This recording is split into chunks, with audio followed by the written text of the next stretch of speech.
since we've talked about Tennessee football or Tennessee sports in general.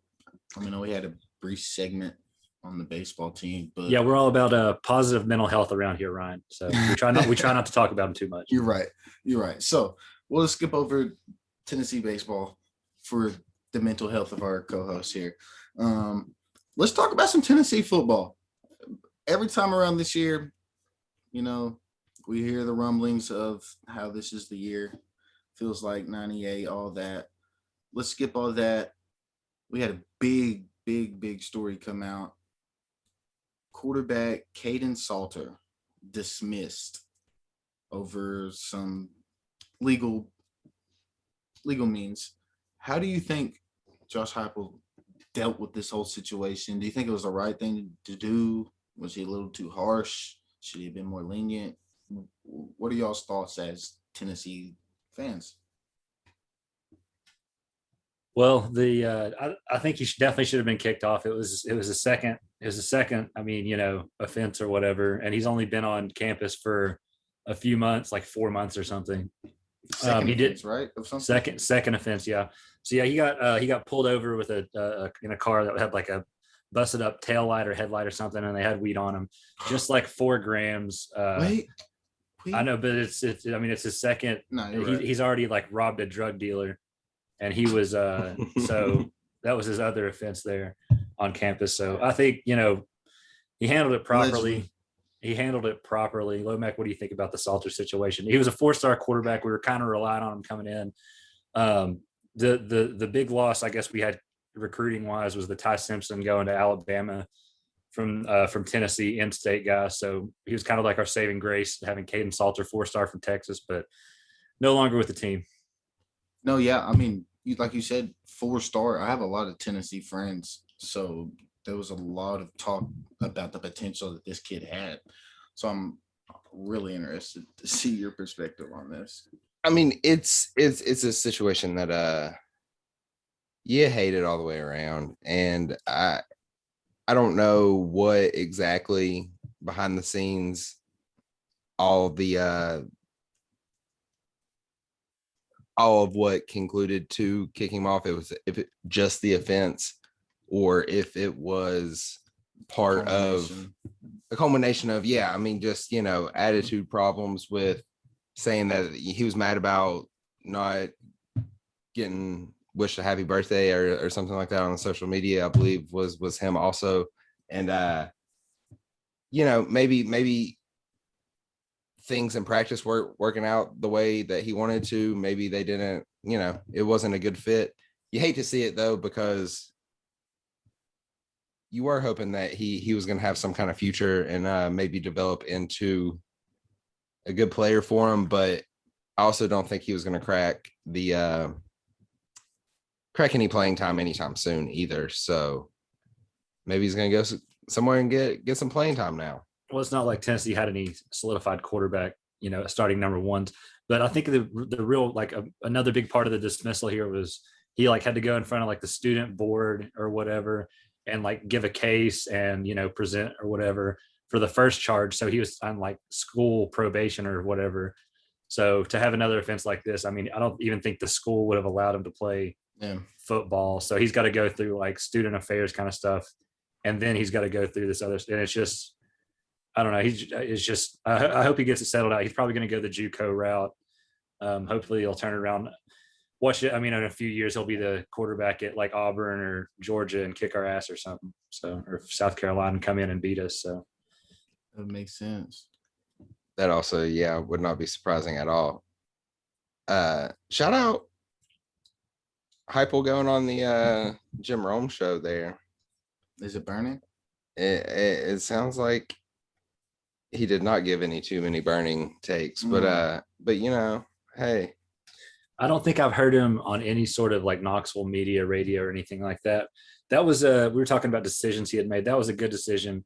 A bad decision he made has been letting back, I thought, Aaron Beasley back on the squad after the animal abuse case was supposed, I guess, dropped due to lack of evidence. I'm not really sure exactly what happened, but just kind of one of those things where they're trying to sweep it under the rug, I guess, and just pretend like it never happened.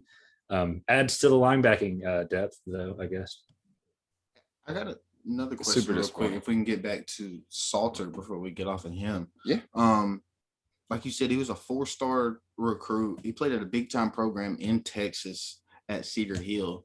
So you kind of dismissed it as kind of like, you know, he probably wouldn't see the field anytime soon. But do you think that maybe there's a chance that he could have 2 or 3 years down the road maybe changed things at Tennessee? Or do you think it's just kind of one of those things is, well, got to go?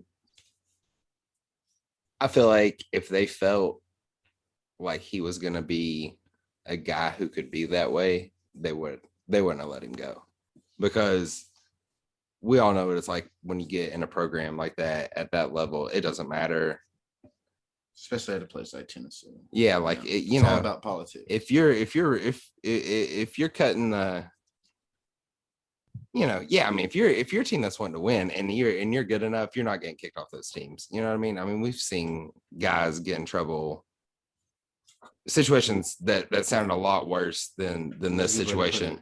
That's a good way to put it. Glad So- you didn't start naming that.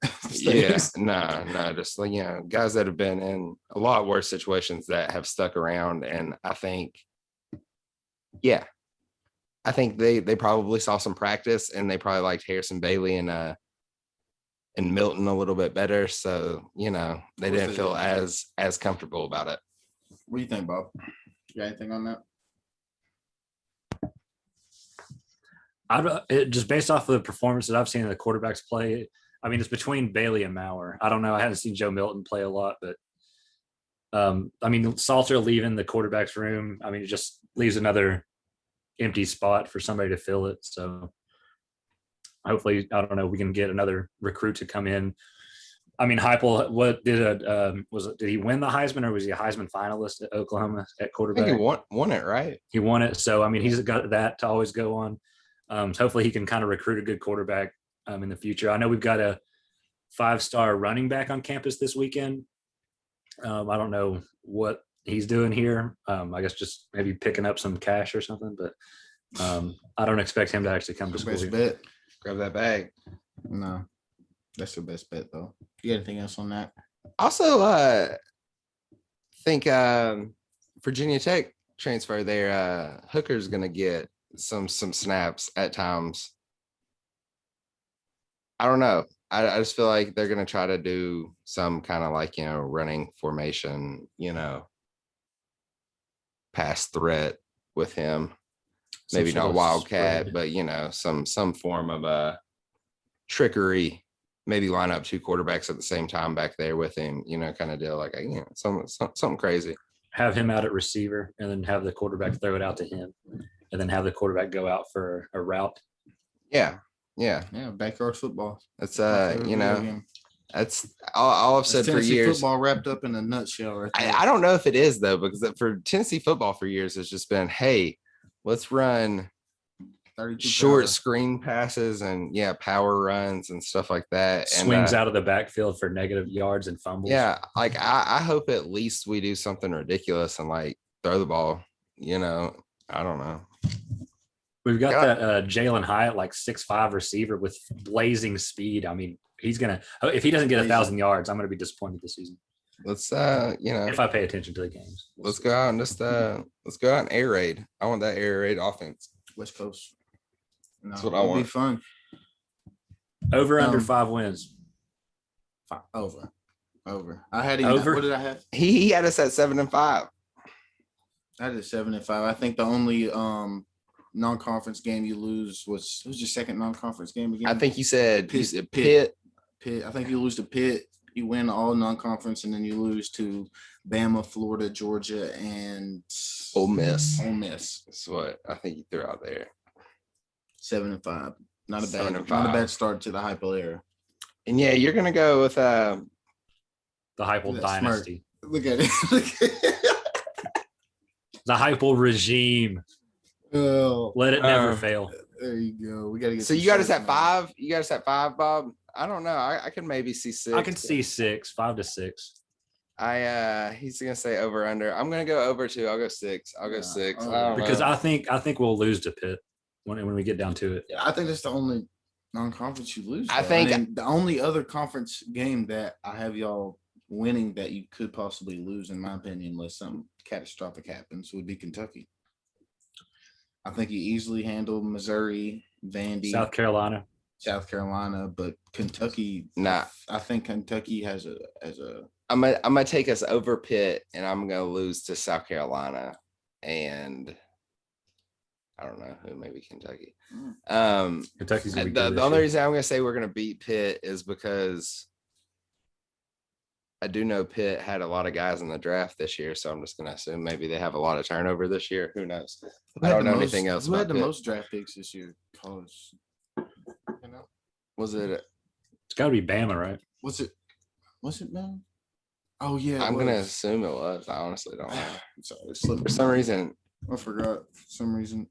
oddly, like Michigan had a lot of picks too, which was weird because I didn't think Michigan Say, had any good y'all had players. Jalen but- Salter though.